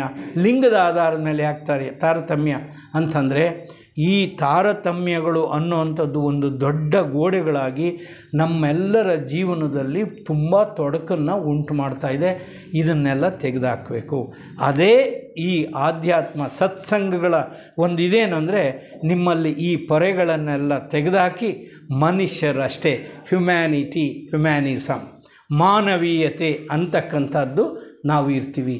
ಮಾನವೀಯತೆ ಅನ್ನುವಂತಹ ಒಂದು ದೃಷ್ಟಿಯಿಂದ ನಾವು ಜೀವನವನ್ನು ಮಾಡಬೇಕು. ಹ್ಯುಮ್ಯಾನಿಸಮ್ ಅಂದರೆ ಮನುಷ್ಯತ್ವದಲ್ಲಿ ಮನುಷ್ಯರನ್ನು ಮನುಷ್ಯರ ಥರ ನೋಡಬೇಕು ಅಷ್ಟೇ. ಆ ರೀತಿಯಾಗಿ ಆದರೆ ಈ ಜಾತಿ ನೋಡೋದು, ಇನ್ನೊಂದು ಎಷ್ಟೊಂದು ರಿಸ್ಟ್ರಿಕ್ಷನ್ಸ್ ಆಗುತ್ತೆ ಅದಕ್ಕೆ. ಆ ಜಾತಿನಲ್ಲಿ ನಾವೇನು ಕೊಡಲ್ಲ, ನೀವು ತರಲ್ಲ, ಅಂತರ್ಜಾತಿನಲ್ಲಿ ಮದುವೆ ಆದರು, ಅಂತರ್ಧರ್ಮೀಯರನ್ನು ಮದುವೆ ಆದರು, ಇದೆಲ್ಲ ಗೊಣಗಾಟನೇ ಇರಲ್ಲ. ಮನುಷ್ಯರ ಥರ ನೋಡಿದ್ರೆ ಒಂದು ಗಂಡು ಒಂದು ಹೆಣ್ಣು ಸೇರ್ಕೊಂಡಿದ್ದಾರೆ, ಜೀವನ ಮಾಡ್ತಾರೆ ಅಂತ ಆಗುತ್ತೆ ಹೊರತು, ಇದೆಲ್ಲವನ್ನು ಕೂಡ ಒಂದೊಂದು ಕಾಲಕ್ಕೆ ಆಯಾ ಕಾಲದಲ್ಲಿ ಆಯಾ ಕಾಲಘಟ್ಟದಲ್ಲಿ ಆ ಥರ ಆಲೋಚನೆ ಇರ್ಬೋದು. ಆದರೆ ಇದಿರಲ್ಲ. ಹೇಗೆ ಜೀವನವನ್ನು ಅನುಭವಿಸ್ಬೇಕು? ಅವರು ಮಂಕುತಿಮ್ಮನ ಕಗ್ಗದಲ್ಲಿ ಹೇಳ್ತಾರೆ ನೋಡಿ, ಒಮ್ಮೆ ಊದೋಟದಲ್ಲಿ. ಅವ್ರಿಗೆ ಯಾವುದನ್ನು ಬದುಕನ್ನು ಬಿಟ್ಟಿರಬೇಕು. ಹೋಗಯ್ಯ ನೀನು ಅಲ್ಲೆಲ್ಲರೂ ಕೂತ್ಕೊಂಡು ಅದೇನು ತಪಸ್ಸು ಮಾಡು, ನೀನು ಮಂತ್ರ ಹೇಳ್ಕೊ, ಇದ್ಯಾವುದನ್ನು ಹೇಳಲ್ಲ ಅವರು. ಒಮ್ಮೆ ಊದೋಟದಲ್ಲಿ, ಒಮ್ಮೆ ಕೆಳೆ ಕೂಟದಲ್ಲಿ, ಕೆಳೆ ಅಂದರೆ ಗೆಳೆಯರು, ಸ್ನೇಹ ಕೂಟದಲ್ಲಿ ಈ ಕಲಕಳಿ ಸಂತೋಷದಿಂದ ಇರಯ್ಯ ನೀನು. ಒಮ್ಮೆ ಹೂದೋಟದಲ್ಲಿ, ಒಮ್ಮೆ ಕೆಳೆಕೂಟದಲ್ಲಿ, ಒಮ್ಮೆ ಸಂಗೀತದಲ್ಲಿ, ಶಾಸ್ತ್ರದಲ್ಲಿ, ಸಂಸಾರದಲ್ಲಿ, ಒಮ್ಮೆ ಮೌನದಲ್ಲಿ ಬ್ರಹ್ಮಾನುಭವಿಯಾಗು Mankutimma. This is very important. ಒಮ್ಮೆ ಮೌನದಲ್ಲಿ ಬ್ರಹ್ಮಾನುಭವಿಯಾಗು ಮಂಕುತಿಮ್ಮ. ಅದರಿಂದ ಯಾವುದನ್ನು ತಿರಸ್ಕಾರ ಮಾಡಬಾರ್ದು. DVG ಅವರನ್ನು ನೋಡಿದ್ರೆ ಅವ್ರಿಗೆ ಕೊನೆ ಕಾಲದಲ್ಲಿ ಚೆಕ್ಗಳು ಕೊಟ್ಟಿದ್ರಲ್ಲ, ಸ್ವಾಮಿ ನೀವೇನೋ ಮಾಡಿದಿರಿ, ಪತ್ರಿಕೆನಲ್ಲಿ ಏನೋ ಆರ್ಟಿಕಲ್ ಬರೆದ್ರಿ, ಇಷ್ಟು ತಗೊಳ್ರಿ ಅಂತ, ಅವೆಲ್ಲವೂ ಖಾಲಿ ಇದ್ವಂತ. ಚೆಕ್ಕು ಬ್ಯಾಂಕಿಗೆ ಹಾಕಿರಲಿಲ್ವಂತೆ. ಅವರು ಬ್ಯಾಂಕಿಗೆ ಕೂಡ ಹಾಕಿರಲಿಲ್ಲ. ಅವ್ರಿಗೆ ಎಂಥ ಜೀವನವನ್ನು DVG ಅವರು ಮಾಡಿದ್ದಾರೆ ಅಂತ ಹೇಳಿದ್ರೆ ಅಪ್ಪ ಹೇಳಕ್ಕೆ. ಅವ್ರಿಗೆ ನಾನು ಮುಳುಬಾಗಿಲಿಗೆ ಹೋಗಿದ್ದೆ. ಇಲ್ಲಿ DVG ಅವರು ಕೂತ್ಕೊಳ್ತಿದ್ರು. ಒಂದು ಆಂಜನೇಯನ ಟೆಂಪಲ್ ಇದೆ ಅಲ್ಲಿ ಮುಳುಬಾಗಿಲಲ್ಲಿ. ಆ ದೇವಸ್ಥಾನಕ್ಕೆ ಹೋದ್ವಿ. ಇಲ್ಲಿ DVG ಅವರು ಕೂತ್ಕೊಳ್ತಿದ್ರಂತೆ ಅಂತ ಹೇಳ್ಕೊಂಡು, ಅದಕ್ಕೆ DVG ಅವ್ರು ಹೇಳೋರಂತೆ, ಈ ಆಂಜನೇಯನ ದೇವಸ್ಥಾನ ನನ್ನ ಯೂನಿವರ್ಸಿಟಿ ಅಂತ ಹೇಳ್ತಿದ್ರಂತೆ. ದಿಸ್ ಈಸ್ ಮೈ ಯೂನಿವರ್ಸಿಟಿ ಅಂತ ಹೇಳ್ತಿದ್ರಂತೆ. ಅಲ್ಲೇನು ಕಲಿಸ್ತಾರ್ರಿ, ಇಲ್ಲೆಲ್ಲರೂ ಭಕ್ತರು ತಲೆ ಚಚ್ಕೊಳವ್ರು ಇಲ್ಲೇ ಬರೋದು. ಕೊಡಪ್ಪ ನೀನು ಅಪ್ಪಣೆ, ಏನು ತಡ ಮಾಡ್ತೀನಿ, ನೀನು ಬಸ್ಗೆ ಹೋಗ್ಬೇಕು, ನೀನು 11 ಗಂಟೆ ಬಸ್ ಐತೆ, ಇನ್ನೂ ಅಪ್ಪಣೆನೇ ಕೊಡ್ತಿಲ್ಲ ಅಂತ ಹೇಳಿ ಇಲ್ಲಿ ಬರ್ತಾರೆ ಕಣ್ರಿ. ಯೂನಿವರ್ಸಿಟಿಗೆ ಹೋಗಲ್ಲ ಅವರೆಲ್ಲ, ಇಲ್ಲಿ ಬರ್ತಾರೆ ಅಂತ. ದ್ಯಾಟ್ಸ್ ಯೂನಿವರ್ಸಿಟಿ ಲೈಫ್ ಅನ್ನೋಂಥದ್ದು. ಇದು the world is an open university. ಈ ಒಂದು ವಿಶ್ವವಿದ್ಯಾನಿಲಯ ಅನ್ನೋದು ಯಾವುದು ಅಂದರೆ ಈ ಪ್ರಪಂಚವೇ ಆಗಿದೆ. ಅದಕ್ಕೆ ಆ ರೀತಿ ಜೀವನವನ್ನು ನೀವು ಮಾಡಿ. ಹಾಗೋ ಹೀಗೋ ಹೇಗೋ ಜನ್ಮ ಕಥೆ ಮುಗಿಯುವುದು. There is an end. ಇದನ್ನು ನಾವೆಲ್ಲರೂ ತಿಳ್ಕೋಬೇಕೇನೆಂದರೆ, ಯಾವುದಕ್ಕೆ ಹುಟ್ಟಿದೆಯೋ ಅದಕ್ಕೆಲ್ಲ ಸಾವಿದೆ. That which has taken birth necessarily it has death. ಇದನ್ನು ನಾವು ಅನಿವಾರ್ಯ. ನಾವು ಹುಟ್ಟಿದ್ವಿ, ಇವತ್ತು ಬರ್ಬೋದು, ಪೋಸ್ಟ್ಪೋನ್ ಮಾಡ್ಬೋದು. ನಾಳೆವರೆಗೂ ನಾವು ಇದ್ದೀವಿ ಅಂದರೆ ಅರ್ಥ ಏನಂದರೆ ಒಂದಿನ ಮುಂದಕ್ಕೆ ಹಾಕಿದ್ವಿ ಅಷ್ಟೇ. ಮುಂದಿನ ವರ್ಷಕ್ಕೆ ಆಗ್ಬೋದು. ಅಷ್ಟೊತ್ತಿಗೆ ಬಹಳ ನಮ್ಮ ಇಡೀ ಸರ್ವೀಸ್ ಎಲ್ಲ ಅವರು ಹೇಳ್ತಿದ್ರು. ಈಗ ಅದರಲ್ಲಿ ಬ್ರಹ್ಮಚರ್ಯ ಆಶ್ರಮ, ಗೃಹಸ್ಥ ಆಶ್ರಮ, ವಾನಪ್ರಸ್ಥ ಆಶ್ರಮ, ಅದನ್ನು ಹೇಳ್ತಾ ಇದ್ರಲ್ಲ. 60 ವರ್ಷಕ್ಕೆ ಸತ್ತರೆ ಇನ್ನೆರಡು ಆಶ್ರಮ ಎಲ್ಲಿ ಬದುಕೋದವ್ರು? ಹೈಯೆಸ್ಟ್ ಇಲ್ವಲ್ಲ. ಈಗ average age of national average ಇರೋದೇ 70 years. 60ಕ್ಕೂ ಸಾಯೋರು ಇದ್ದಾರಲ್ವ, 50ಕ್ಕೂ ಸಾಯೋರು ಇದ್ದಾರಲ್ಲ. ಅವರೆಲ್ಲಿ ಯಾವಾಗ ವಾನಪ್ರಸ್ಥ ಸನ್ಯಾಸ ಆಶ್ರಮ ವಾನಪ್ರಸ್ಥ ಎಲ್ಲಿ ಮಾಡ್ತಾರೆ ಅವರು? ಮಾಡೋಕ್ಕಾಗಲ್ಲ. It's not possible. ಸೊ ಆ ರೀತಿಯಲ್ಲಿ ನಾವು ರ್ಯಾಷನಲ್ ಥಿಂಕಿಂಗ್ ಅಂದರೆ ಒಂದು ವಿವೇಚನೆಯಿಂದ ನಮ್ಮ ಜೀವನವನ್ನು ಕಟ್ಕೋಬೇಕು, ಚೆನ್ನಾಗಿ ಬದುಕಬೇಕು ಮನುಷ್ಯಗೆ. ಅದಕ್ಕೆ ಅವ್ರು ಹೇಳ್ತಾರೆ, ಸತ್ತೋಗಿರೋರು ಯಾರಾದರೂ ವಾಪಸ್ ಬಂದಿದ್ದಾರಾ? ಭೂತವೋ ಪ್ರೇತವೋ ಪುನರ್ಜನ್ಮವೋ ಏನೋ ಒಂದಾಗುತ್ತೆ ಕಣಯ್ಯ. ನಿನಗೆ ಯಾರಾದರೂ ರಿಪೋರ್ಟ್ ಮಾಡಿದ್ದಾರೆ ವಾಪಸ್ ಬಂದು ನಾನು ಪುನರ್ಜನ್ಮ ಆಗಿ ಹುಟ್ಟಿದ್ದೀನಿ ಅಂತ? ನಿನಗೇನು ವರದಿ ಮಾಡಿಲ್ವಲ್ಲ ಇದಕ್ಕೆ. ಏನೋ ಆಗ್ತೀಯ ನೀನು ಸತ್ತ ಮೇಲೆ. ಇರೋ ಬದುಕಿದೆಯಲ್ಲ ಇದನ್ನು ಚೆನ್ನಾಗಿ ಬದುಕಯ್ಯ, ಅರ್ಥಪೂರ್ಣವಾಗಿ ಬದುಕಯ್ಯ. Make this life beautiful, meaningful. ಈ ಜೀವನವನ್ನು ಅರ್ಥಪೂರ್ಣವಾಗಿ ಬದುಕು, ಇದನ್ನು ಅರ್ಥಪೂರ್ಣವಾಗಿ ಮಾಡು.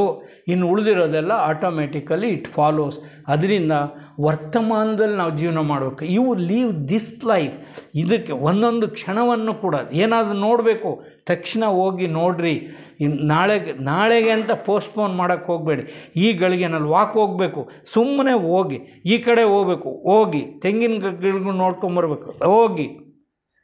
ಯಾವುದನ್ನು ನಾವು ಇವು ಮಾಡಬೇಕು ಅಂತಿದೆಯೋ please do it right now. ಅದು ಒಳ್ಳೆಯದಾಗಿರಬೇಕಷ್ಟೇ. ಅದನ್ನು ಆ ಥರ ಮಾಡ್ಕೋಬೇಕು. ಇನ್ನೊಂದು ಹೇಳ್ತಾರೆ ಇದಕ್ಕೆ, ಹುಚ್ಚಪ್ಪ ನಾನು ಈ ಭಾಷೆ ಮಾತಾಡ್ತೀನಿ, ಈ ರಾಜ್ಯ ನಂದು, ಆ ರಾಜ್ಯ ನಂದು, ಈ ರಾಜ್ಯ ಅಂತ ಹೇಳ್ತಾರಲ್ಲ. ಬಲು ಹಳೆಯ ಲೋಕವಿದು ಅಂತ ಹೇಳ್ತಾರೆ. ಪುರಾತನ ಲೋಕ, ಕೋಟಿ ಕೋಟಿ ಜನಗಳು ಹುಟ್ಟಿ ಬಂದು ಹೋಗಿದ್ದಾರೆ ಕಣಯ್ಯ. ವಿವಿಧ ವೇಷಗಳು, ವಿವಿಧ ಭಾಷೆಗಳು. ಮೆರವಣಿಗೆಯೋ ಲೋಕ ಮಂಕುತಿಮ್ಮ ಅಂತ ಹೇಳ್ತಾರೆ. ಮೆರವಣಿಗೆಯೋ ಲೋಕ ಮಂಕುತಿಮ್ಮ. ಎಷ್ಟು ಜನ ಬಂದಿದ್ದಾರೆ, ನೀನು ಅದರಲ್ಲಿ ಒಬ್ಬ ಕಣಯ್ಯ. ನೀನು ಬಂದಿರೋ ಅಂಥದ್ದು ಎಷ್ಟು ಹಳೆ ಸೂರ್ಯ, ಹಳೆ ಚಂದ್ರ ಅವನೇ ಇರೋದು. ನಮ್ಮ ಅಪ್ಪನಿಗೆ ಕೊಟ್ಟವನು, ಬೆಳಕು ಕೊಟ್ಟವನು ಅವನೇ. ಅದೇ ಸೂರ್ಯ, ಅದೇ ಚಂದ್ರ. ನಮ್ಮ ತಾತನಿಗೆ, ಮುತ್ತಾತನಿಗೆ, ಇನ್ನೂ ಯಾರೇ ಎಕ್ಸ್ಟ್ರಾ ಇವ್ರಿಗೆಲ್ಲ ಕೊಡೋದು. ಇದು ಹೊಸದಾಗಿ ಬಂದಿದೆ, ನಾನು ಬಂದಿದೆ ಅಂತಿಲ್ಲ. ಇದಕ್ಕೆ ಚಿತ್ರದುರ್ಗದ ಕೋಟೆಗೆ ನೋಡಿ, ಮಧುಕರಿ ನೋಡಿದರೆ ಅಯ್ಯೋ ಇವು ಮೀಸೆ ಮಲ್ಲಿಗೆ ಸಾವೇ ಇಲ್ವೇನೋ ಅನ್ನೋ ಥರ ಇದೆ. ಅವನು ಇವತ್ತಿದಾನ ಅಂತಂದರೆ ಇಲ್ಲ. ಆ ರಾಜ್ಯ ಆಳ್ದವ್ರು ಇದ್ದಾರೆ, ಇಲ್ಲ. ಇಲ್ಲಿ ಚಿಕ್ಕಣ್ಣ ದೊರೆ ಹೊಸದುರ್ಗದ ಒಂದು ಕೋಟೆ ಕಟ್ಟಿದ್ರಂತ ಅವರಿದ್ದಾರೆ ಅಂದರೆ ಇಲ್ಲ. ನೀರ್ಗುಂದ ನೀಲಾವತಿ ಪಟ್ಟಣ ಅಂತ ಅದಿಲ್ಲ, ಇಲ್ಲ. ಬಾಗೂರು ಭಾಗ್ಯಪುರಿ ಅಂತ ಅದಿದೆಯಾ ಅಂದರೆ ಇಲ್ಲ. ಯಾರೂ ಇಲ್ಲ, ಎಲ್ಲರೂ ಹೋಗಿದ್ದಾರೆ.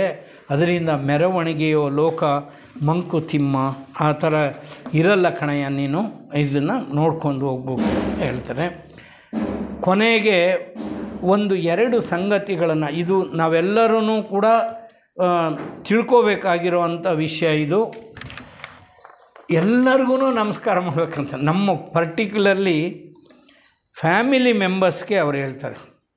ಆಮೇಲೆ ಇವರು ಕೊನೆಗೆ ಏನು ಹೇಳಬೇಕಂದ್ರೆ, ಎಲ್ರಿಗೂ ನಮಸ್ಕಾರ, ನಂಗೆ ಒಳ್ಳೆಯ ಜೀವನ ಕೊಟ್ರಿ, ನೀವೆಲ್ಲ ಪಾಠ ಕಲಿಸಿದ್ರಿ. ಒಬ್ಬೊಬ್ಬರು ಒಂದು, ನೀನು ಮನೆ ಕಟ್ಟಬೇಕಾದ್ರೆ ನೀನು ಕೆಲಸಗಾರನಾಗಿ ನನಗೊಂದು ಪಾಠ ಕಲಿಸಿದೆ, ನೀನು ಸಪ್ಲೈ ಮಾಡೋನಾಗಿ, ಕಬ್ಬಣ ಸಪ್ಲೈ ಮಾಡೋನಾಗಿ ಇನ್ನೊಂದು ಪಾಠ ಕಲಿಸಿದೆ, ನೀನೇನು ಸಿಮೆಂಟ್ ಕೊಟ್ಟು ನೀನೊಂದು ಪಾಠ ಕಲಿಸಿದೆ, ಮನೆ ಗೃಹ ಪ್ರವೇಶಕ್ಕೆ ಬಂದು ಉಂಡೋದ್ರಲ್ಲ ಅವರು ಒಂದು ಪಾಠ ಕಲಿಸಿದ್ರು, ಮನೆಗೆ ಅಣ್ಣ ತಮ್ಮಂದಿರು, ಅಕ್ಕ ತಂಗಿದ್ರು, ಹೆಂಡ್ತಿ ಇವರು ಅಂತೂ ಭಾರಿ ಪಾಠ ಕಲಿಸಿದ್ರು ಅಂತ ಹೇಳ್ಕೊಂಡು ಅವ್ರು ಹೇಳ್ತಾರೆ.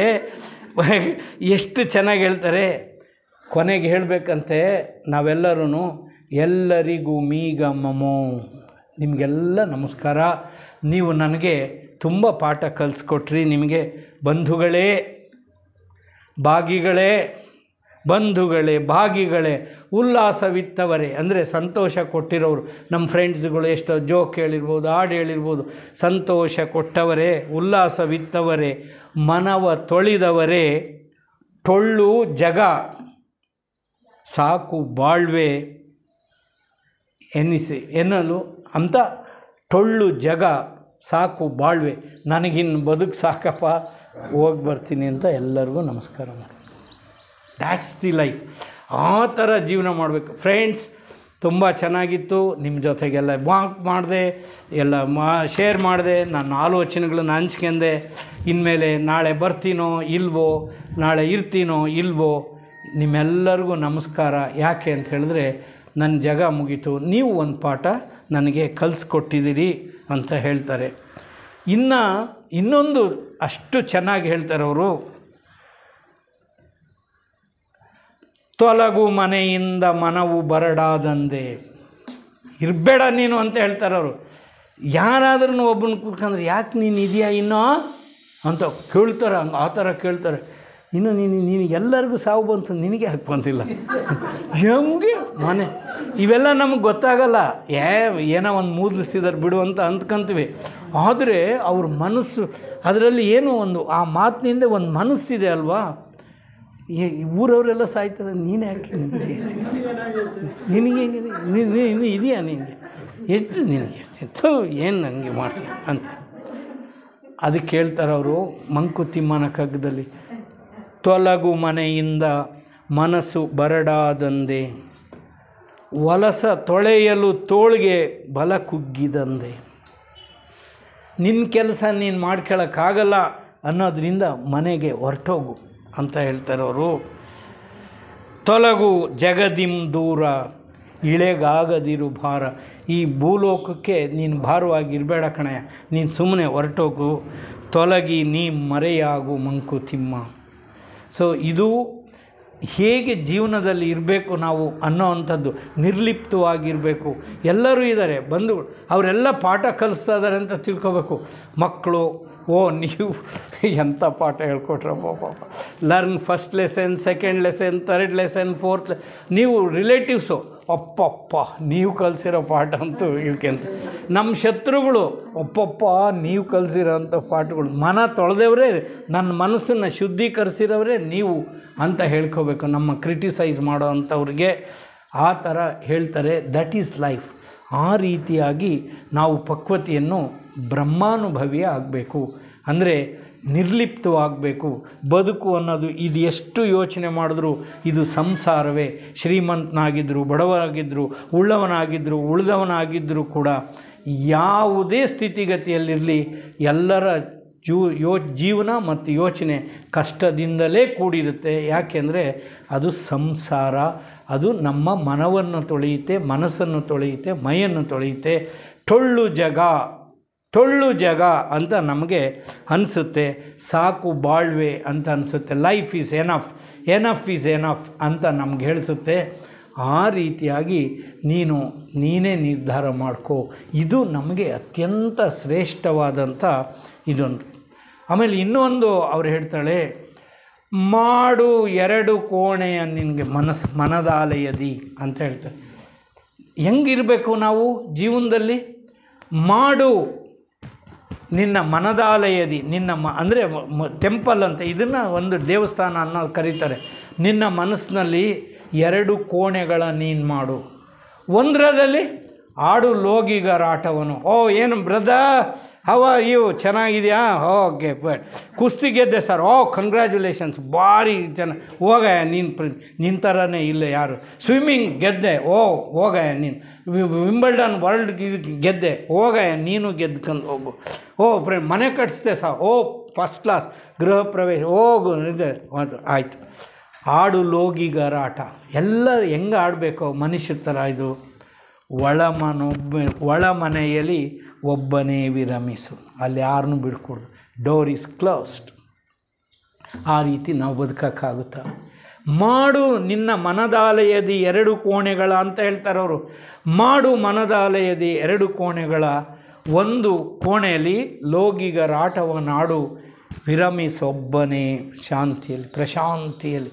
ಅಂದರೆ ತುಂಬ ಇದಾಗಿ ಯಾರಿಗೂ ಡಿಸ್ಟರ್ಬ್ ಮಾಡಲ್ಲ. ಇದೆಲ್ಲ ಇಷ್ಟೇ ಟೊಳ್ಳು ಜಾಗ. ಈ ಜಗತ್ತು ಟೊಳ್ಳು ಇದು ಅಷ್ಟೇ. ಸಾಕು ಬಾಳ್ವೆ ಅಂತ ಹೇಳ್ತಾ ನಾವು ವಿರಮಿಸಕ್ಕೆ ಆಗುತ್ತಾ ಅನ್ನೋ ಅಂಥದ್ದೇ ಮಂಕುತಿಮ್ಮನ ಕಗ್ಗದಿಂದ ನಾವು ಕಲಿಬೇಕಾಗಿರೋವಂಥ ವಿಷಯ. ಇನ್ನು ಕೊನೆಯದಾಗಿ ಇದನ್ನು ಶರಣರ ಜೀವನದಲ್ಲೂ ನಾನು ಹೇಳಿದ್ದೆ. ಅದೇ ರೀತಿ ಮಂಕುತಿಮ್ಮನ ಕಗ್ಗದಲ್ಲೂ ಕೂಡ ಹೇಳ್ತಾರೆ. ನಾವು ಪ್ರತಿ ಸಾರಿ ಪೂಜೆ ಮಾಡಿದಾಗಲೂ ಕೂಡ ಈ ಮಾತನ್ನು ಹೇಳ್ತೀರಿ, ಟೋಟಲ್ ಸರೆಂಡರ್. ಶರಣಾಗತಿ ನಾವು ಆಗಬೇಕು. ಅದಕ್ಕೆ ಅಂದರೆ ಸಂಪೂರ್ಣವಾಗಿ ನಾವು ತೊಡಗಿಸ್ಕೊಳ್ಳೋ ಅಂಥದ್ದಕ್ಕೆ. ಯಾವುದಕ್ಕೆ? ಜೀವನ ರಹಸ್ಯದಲ್ಲಿ. ಶರಣು ಜೀವನ ರಹಸ್ಯದಲ್ಲಿ ಸತ್ವದಲ್ಲಿ ಅಂಥೇಳಿ.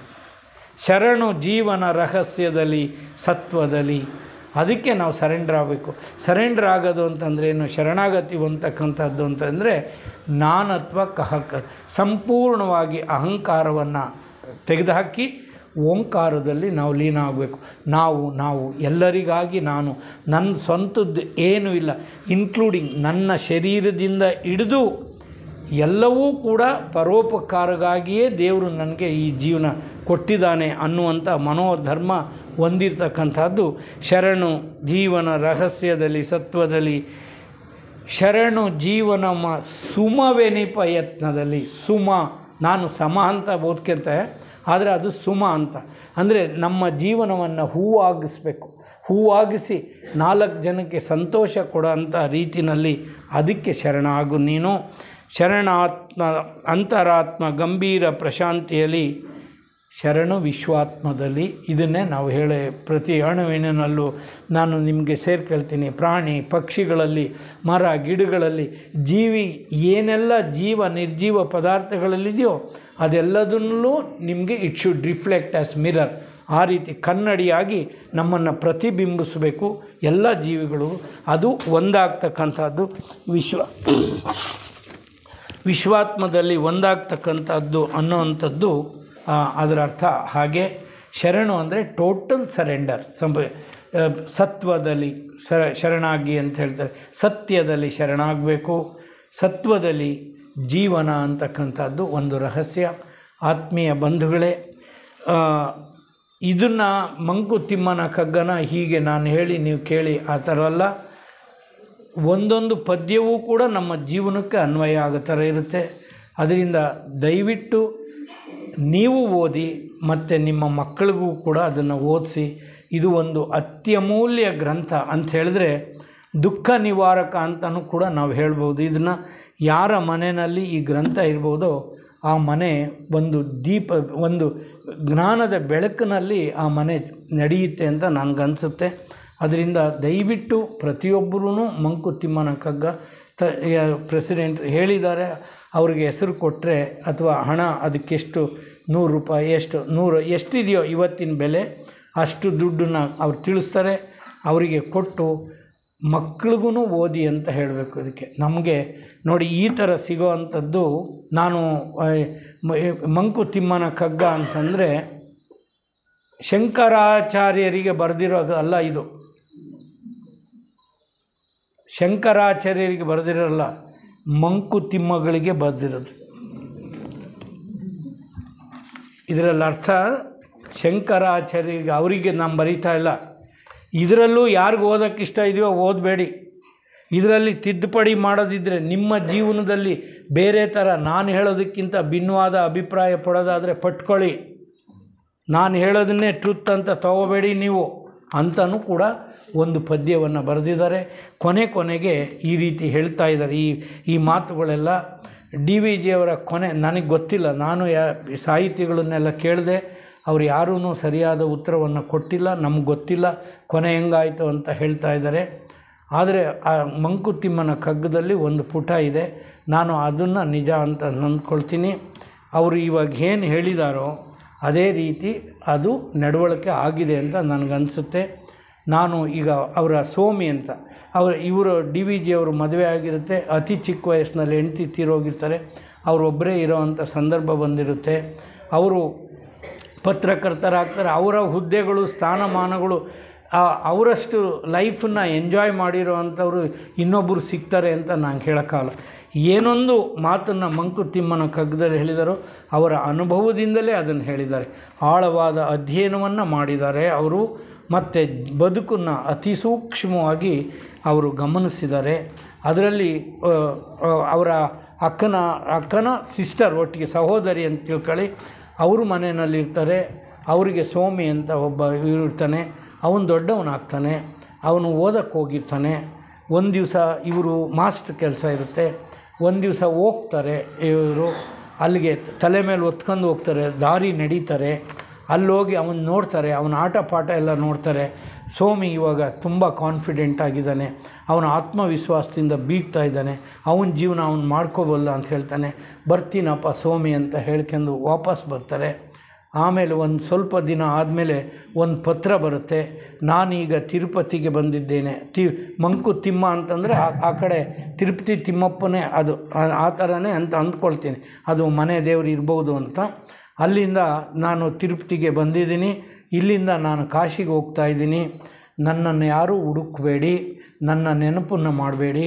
ಒಂದು ವೇಳೆ ನನ್ನ ನೆನಪೇನಾದರೂ ನಿಮ್ಗೆ ಆದರೆ ಆಗ ಇಂಥ ದೇವಸ್ಥಾನದಲ್ಲಿ ಒಂದು ದೀಪವನ್ನು ಹಚ್ಚಿ ಮರ್ತ್ಕೊಂಬಿಡಿ ನನ್ನ ಅಂತ ಹೇಳಿ ಹೋಗ್ತಾರವರು. ಏನಾದರೂ ಅಂತ ಯಾರಿಗೂ ಗೊತ್ತಿಲ್ಲ. ಅವರ ಕೊನೆ ಹೆಂಗಾಗಿದೆ ಅಂತ ನನಗೂ ಗೊತ್ತಿಲ್ಲ. ನಾನು ಕೇಳಿದ್ದೀನಿ, ಏನೂ ಹೇಳ್ತಾ ಇಲ್ಲ ಅದರದ್ದು. ಬಟ್ ಅದರಲ್ಲಿ ಹಿಂಗೂ ಒಂದು ಒಕ್ಕಣೆ ಇದೆ. ಅದೇ ಮಂಕುತಿಮ್ಮ ಹಾಗೇ ಕೊನೆ ಆಗಿರೋದು ಅಂತ ನಾನು ಭಾವಿಸ್ತೀನಿ. ಇದನ್ನು ತಿಳ್ಕೊಳ್ಳಿ. ಇದು ಅತ್ಯಂತ ಶ್ರೇಷ್ಠವಾದದ್ದು. ನನಗೆ ಈ ಸಂಸ್ಥೆ ಥಿಯಾಸಫಿ ಇದನ್ನು ಓದೋಕ್ಕೆ ನಾನು ಓದಿ ತುಂಬ ಅನುಭವ ಮಾಡಿದ್ದೀನಿ. ನಾನು ನಾಗರಾಜ್ ಅವ್ರಿಗೆ ಹೇಳಿದ್ದೀನಿ, ಅದಕ್ಕೆ ಹೇಳಿದ್ದೀನಿ, ನಂಗೆ ಮಾತಾಡಬೇಕು ಅಂತ ಅನಿಸಲ್ಲ ಇವಾಗ. ಯಾರ ಹತ್ರನಾದರೂ ಮಾತಾಡಿಸ್ಬೇಕು ಅಂತೆಲ್ಲ ಮೌನಿ ಆಗಿರಬೇಕು ಅನ್ನೋ ಅಂಥ ಮನಸ್ಸು ಬರ್ತಾ ಇದೆ ಅಂತ ಹೇಳಿದೆ. ಇನ್ನೊಂದು ಸ್ವಲ್ಪ ಹೊತ್ತಿರಬೇಕು, ಇನ್ನೂ ಸ್ವಲ್ಪ ಅಂತ ಅವರು ಹೇಳ್ತಾ ಇದ್ದಾರೆ, ಪೋಸ್ಟ್ಪೋನ್ ಮಾಡ್ತಾ ಇದ್ದಾರೆ. ನಾನು ರಿಕ್ವೆಸ್ಟ್ ಮಾಡಿದ್ದೀನಿ, ಮುಂದಿನ ಸಾರಿಯಿಂದ ನಾನು ಒಂದು 15 ನಿಮಿಷ 20 ನಿಮಿಷ ಒಂದು ಚಿಂತನ, ಈ ಥರ ಸಬ್ಜೆಕ್ಟ್ ಮೇಲೆ ಮಾತಾಡಲ್ಲ, ಯಾವುದಾದ್ರೂ ಒಂದು ಚಿಂತನ, ಭಕ್ತಿ, ನಗೆ ಅಥವಾ ಆಡಳಿತ, ಈ ರೀತಿ ಸಂವಿಧಾನ, ಆ ರೀತಿಯ ಒಂದು ನಿರ್ದಿಷ್ಟವಾದ ವಿಷಯದಲ್ಲಿ ಚಿಂತನೆಗಳನ್ನು ಹಂಚ್ಕೊಳ್ಳೋಕ್ಕೆ ಇಷ್ಟಪಡ್ತೀನಿ. ಅದು ಎಷ್ಟು ಸಾಧ್ಯ ಆಗುತ್ತೋ ಅಲ್ಲಿವರೆಗೂ ಮಾತ್ರ. ಮನಸ್ಸು ಹೇಳ್ತಾ ಇದೆ ಸ್ಟಾಪ್ ಮ್ಯಾನ್ ಸ್ಟಾಪ್ ಅಂತ ಹೇಳ್ತಾ ಇದೆ. ಆದರೆ ರಿಕ್ವೆಸ್ಟ್ ಮಾತ್ರ ಎಲ್ಲ ಕಡೆಯಿಂದನೂ ಬರ್ತಾ ಇದೆ. ಬೇರೆ ಕಡೆಯಿಂದನೂ ಬರುತ್ತೆ, ಲಾ ಕಾಲೇಜಿಂದ ಬರ್ತಾ ಇದೆ, ಎಲ್ಲೆಲ್ಲಿಂದನೂ ಬರ್ತಾ ಇದೆ, ನನಗೆ ರಿಕ್ವೆಸ್ಟ್ ಬರ್ತಾ ಇದೆ. ಆದರೆ ಮನಸ್ಸು ಹೇಳ್ತಾ ಇದೆ, ನಿಂಗೆ ಇವರು ಹೇಳಿದ್ರಲ್ಲ ಟೊಳ್ಳು ಜಾಗ ಸಾಕು ಬಾಳ್ ಅಂತ ಮನಸ್ಸು ಹೇಳ್ತಾ ಇದೆ. ಇದು ಸುಮ್ಮನೆ ಯಾಕೆ ಇದಕ್ಕೆ ಮಾಡ್ತಾ ಇದೆಯಾ ಅಂತ ಇದರಲ್ಲೇ ಹೇಳ್ತಾರೆ ಅವರು.